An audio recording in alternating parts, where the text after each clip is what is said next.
আজকে আমার আলোচনার বিষয় মেয়েদের বীর্যপাত হলে কিভাবে বুঝবো। দেশের এবং প্রবাসের ভাই বোনদের প্রতি সালাম। আসসালামু আলাইকুম। আমি প্রভাষক ডাক্তার রিক্তা পারভিন, হোমিওপ্যাথি এবং আয়ুর্বেদিক চিকিৎসক। চেম্বার সেবা হোমিও কমপ্লেক্স অ্যান্ড সেবা ডিজিটাল ল্যাব, উপজেলা মডেল মসজিদের পূর্ব পাশে, শিমুলিয়া, মাগুরা। আজকে আমার আলোচনার বিষয় মেয়েদের বীর্যপাত হলে কিভাবে বুঝবো। অনেক পুরুষ কমেন্ট করে থাকেন, অনেক স্বামী কমেন্ট করে থাকেন যে তার স্ত্রীর বীর্যপাত হয়, আমরা কি করে বুঝবো। মেয়েদের বীর্যপাত এটাকে কি বলে? এটাকে ফিমেল ইজাকুলেশন বলে। অর্থাৎ এটা মেডিকেলের ভাষায় ফিমেল ইজাকুলেশন। যৌন উত্তেজনার সময় যে যোনির ভিতরে থাকা যে স্কিন থাকে, সেই স্কিন গ্রন্থি থেকে তরল রস বের হয়ে আসা, এটাই হলো বীর্যপাত। এই বীর্যপাতের যে মহিলাদের যে বীর্যপাত, এই বীর্যপাতের কালারটা অনেক সময় কিন্তু স্বচ্ছ হয়ে থাকে, প্রসাব মিশ্রিতর মতো হয়ে থাকে, প্রসাবের মতো হয়ে থাকে। আবার অনেক সময় কিন্তু দুধের মতো সাদা হতে পারে। মহিলাদের যে বীর্যপাতটা হয়ে থাকে সেটা কালারটা দুধের মতো সাদা হয়, অনেক সময় প্রসাবের মতো কিন্তু হয়। তাহলে আমরা কিভাবে বুঝবো যে মহিলাদের বীর্যপাত হয়েছে? তো এই বুঝার কিছু উপায় আছে। উপায়টা হলো যে হঠাৎ করে দেখা যাবে যে যোনিপথের ভিতর থেকে তরল রস নিঃসরণ হচ্ছে। এই রসটা অনেকটা দেখা যায় যে দুধের মতো সাদা, ঘন যে দুধ থাকে দুধের মতো সাদা। আবার অনেকটা দেখা যায় যে প্রসাবের মতো স্বচ্ছ। অনেক সময় ছিটকে যেয়ে কিন্তু এটা পড়ে। অর্থাৎ প্রসাব যেভাবে হয় এভাবে ছিটকে যেও কিন্তু অনেক সময় পড়তে পারে।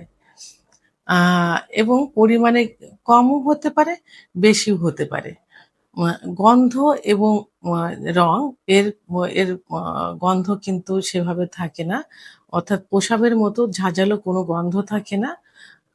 এর কালারটা দুধের মতো বা স্বচ্ছ, দুধের মতো হয়, আবার অনেক সময় স্বচ্ছ হয়। আর এর অনুভূতিটা কিরকম হয়? অর্গাজমের সময় বোঝা যায় যে মেয়েদের যখন বীর্যপাত হবে তখন বোঝা যায় যে এরা চরম সুখ অনুভব করছে, অর্থাৎ অর্গাজম অর্থাৎ চরম সুখ অনুভব করে।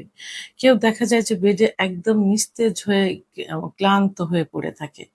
আবার কেউ বিভিন্ন অ ভঙ্গি দেখায়, তার পার্টনার স্বামীকে জড়িয়ে ধরে। অনেক সময় দেখা যায় যে হাতে মুখে কিন্তু কামড় মেরে দেয়। আবার অনেক সময় উচ্চ স্বরে কিন্তু উহা শব্দ কিন্তু করতে থাকে। এগুলো থেকে কনফার্ম হওয়া যায় যে আ তার ওয়াইফের বীর্যপাত হয়েছে। অর্থাৎ আ এটি কি সবার ক্ষেত্রে হয়? অনেকের কিন্তু প্রশ্ন থাকে যে এটা কি সবার ক্ষেত্রে হয়ে থাকে? আসলে এটি সবার ক্ষেত্রে হয় না। শতকরা দেখা যায় যে ১০ থেকে ১৫ জনের মধ্যে এটি হয়ে থাকে। কারণ মহিলাদের সেক্স কিন্তু লুকায়িত থাকে। তাদের সেক্স উত্তেজনা ওঠাতে সময় লাগে। কোনো মেয়েদের দেখা যায় যে ১০ থেকে ১৫ মিনিট সময় লাগে, কোনো মেয়েদের ৩০ থেকে ৩৫ মিনিটও সময় লেগে থাকে। তো অনেক স্বামীর পক্ষেই কিন্তু এই সেক্স উত্তেজনা ওঠানো বা অর্গাজম বা বীর্যপাত ঘটানো কিন্তু সম্ভব হয় না। কারণ অধিকাংশ পুরুষেরই কিন্তু আম অল্প সময়ের মধ্যে বীর্যপাত হয়ে যায়। তাদের যখন বীর্যপাত হয়ে যায় ঠিক সেই মুহূর্তে দেখা যায় যে তার স্ত্রীর শুরু হচ্ছে, মানে তার ভিতরে অর্গাজম আসছে। এর ভিতরেই তার স্বামীর বীর্যপাত হয়ে যায়। এই ক্ষেত্রে দেখা যায় যে সব মহিলাদের বীর্যপাত হয় না। মেডিকেল ভাষায় এটা ক্ষতিকর কিনা?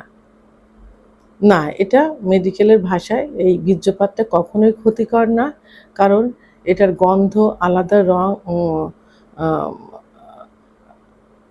এর গন্ধ থাকে না, আলাদা কোনো রং থাকে না। সেহেতু এটা ক্ষতিকর না। ক্ষতিকর তখনই হবে যদি তার মানে আলাদা একটা গন্ধ হয়, মানে আষ্টে মাছের যে একটা গন্ধ থাকে এরকম একটা গন্ধ যদি হয়ে থাকে, এবং যদি সহবাসের সময় ভিতরে বীর্যপাত হওয়ার পরে যদি জ্বালাপোড়া করে, ব্যথা অনুভব করে, এবং যদি সেখান থেকে রক্তের মতো কিছু লালচে বের হয় তখনই এটা ক্ষতিকর হয়ে থাকে। তো আর নর্মালভাবে এটা ক্ষতিকর নয়, এটা সুখটা বয়ে আনে, স্বামী স্ত্রীর সম্পর্কটা আরও মজবুত করে, ভালো করে চাহিদাটা স্ত্রীর প্রতি স্বামীর চাহিদাটা বাড়িয়ে দেয়, স্বামীর প্রতি স্ত্রীর চাহিদাটা বাড়িয়ে দেয়। ইসলামিক এবং সামাজিক দৃষ্টিকোণ থেকে কি বলা হয়েছে, যে ইসলামিক দৃষ্টিকোণ থেকে যদি মহিলাদের বীর্যপাত হয় তাহলে এটি হাজ্জাতুল আকবর অর্থাৎ ফরজ গোসল করার। তো অর্থাৎ এটা হলে ইসলামের দৃষ্টিকোণ থেকে অবশ্যই ফরজ গোসল করা তাদের জন্য ফরজ হয়ে যায়, অর্থাৎ গোসল করা তাদের জন্য ফরজ হয়ে যায়। আর সামাজিক দৃষ্টিকোণ থেকে যে স্বামী স্ত্রী সহবাস করার পর যদি তারা গোসল না করে তাহলে অনেকে কিন্তু তাদেরকে একটু না অনেকটাই খারাপ দৃষ্টিতে দেখেন, কারণ তারা অনেক কিছু সকালে ঘুম থেকে উঠে যে কি নাপাক মনে হয়, নাপাক মনে করে, নাপাকি সেটা হয়, তারা নামাজ পড়তে পারবে না, রোজা রাখতে পারবে না, প্লাস দেখা যায় যে ঘরের কিছু জিনিসপত্রে হাত দেওয়া যায় না, অর্থাৎ শুভ কোনো কাজ কিন্তু তারা করতে পারে না সামাজিক দৃষ্টিকোণ থেকে। তো এই জন্য ইসলামিক যে নিয়মটা আছে সেই নিয়মটা সহবাসের পর স্বামী স্ত্রী বীর্যপাত হওয়ার পরে অবশ্যই গোসল করে নিতে হবে, তাহলে সামাজিকভাবে এবং ইসলামিকভাবে সে সুস্থ এবং স্বাভাবিক থাকবে। তো এখন সর্বশেষ একটা কথাই বলবো, যে মেয়েদেরও কিন্তু বীর্যপাত হয়, এটা অনেকে বুঝতে চায় না, বুঝতে পারে না, এবং এটাই কিন্তু চরম সুখ কিন্তু। আর এই সুখটা সব পুরুষে দিতে পারে না, কিছু কিছু পুরুষ এই সুখটা দিতে পারে যারা দীর্ঘ সময় সহবাসে লিপ্ত থাকতে পারে। আর এই বীর্যপাত ঘটানোর জন্যই কিন্তু মেয়েরা দীর্ঘ সময় সহবাস করাকে পছন্দ করে, দীর্ঘ সময় ফোরপ্লে সহ দীর্ঘ সময় সহবাস, কারণ দীর্ঘ সময় সহবাস করলেই সেই মহিলাকে বীর্যপাত ঘটানো সম্ভব হয়, এবং তখনই স্বামী স্ত্রীর সম্পর্কটা মধুর হয়, এবং সে মেয়েটা তার স্বামীর কি থাকে বাধ্য থাকে, কারণ মেয়েরা টাকা পয়সা বাড়ি গাড়ি কিন্তু চায় না, চায় স্বামীর ভালোবাসা।